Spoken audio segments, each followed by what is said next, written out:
Totoo ba na walang opportunity sa Pilipinas?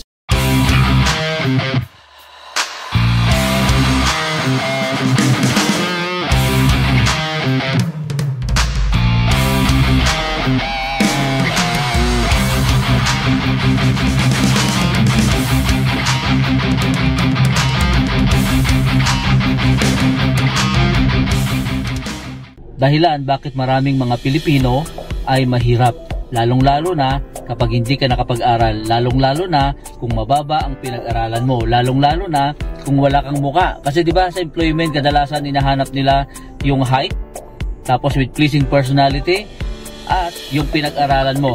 Yun ang pinagbabasihan nila para ikaw ay makakuha at makapasok ng isang magandang trabaho.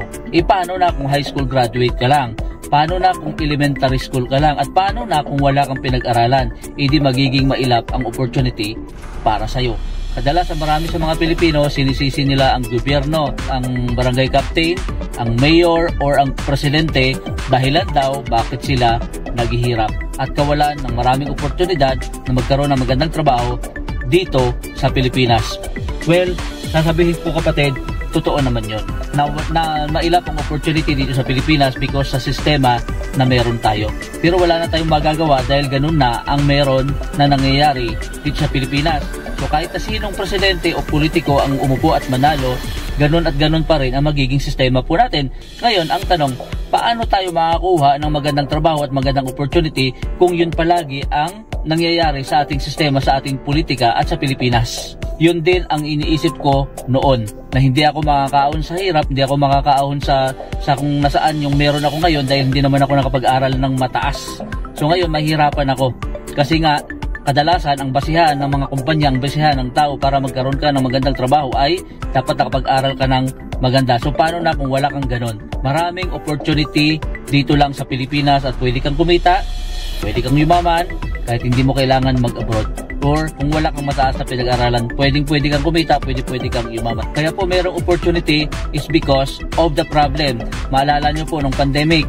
Nung pandemic, marami po akong narinig at napanood at nakitang mga kwento ng pagyaman, mga kwento na umasenso, mga kwento na nakaahon sila sa hirap kung kailan pandemic.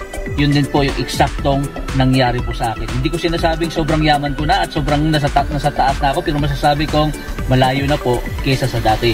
Kasi dahil nung panahon po ng pandemic, naghanap po ako ng mga opportunity which nakita ko nasa internet lang po pala, nasa cellphone lang, nasa laptop lang, at nakikita ako ng opportunity na kung saan pwede kang kumita at pwede kang yumaman at pwede kang makaalis sa kahirapan at maputol ang sumpa ng kahirapan sa pamilya mo basta maging open mind ka lang.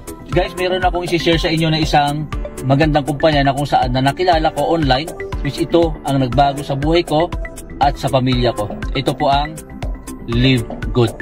Tingnan mo lang ito, aralin mo lang, message me, i-guide kita, tuturuan kita kung paano ako nagsimula, kung paano ko po ito ginawa, at ito nangyari sa akin at sa pamilya ko, na dati lahat ng mga pinangarap ko, na dati lahat ng gusto ko hindi ko nakukuha kahit anong sipag at anong ginagawa ko sa employment, sa trabaho, kahit magaling naman ako, ginagalingan ko, pero hindi ko pa rin po nakukuha. Pero salamat sa Lord dahil mayroong opportunity na kung saan pwede makatulong sa iyo at pwede kang makaalis sa kahirapan at pwede yumaman ka. Message nyo po ako, ituturo ko sa inyo kung paano ako nagsimula dito sa Live Good. Antayin ko ang iyong mensahe sa aking pong inbox. See you, and happy ako na makasama ka, na makatrabaho ka, because your success is my success. This is Santi, one of the Diamond Rank member dito po sa Live Good. See you at the top. God bless po.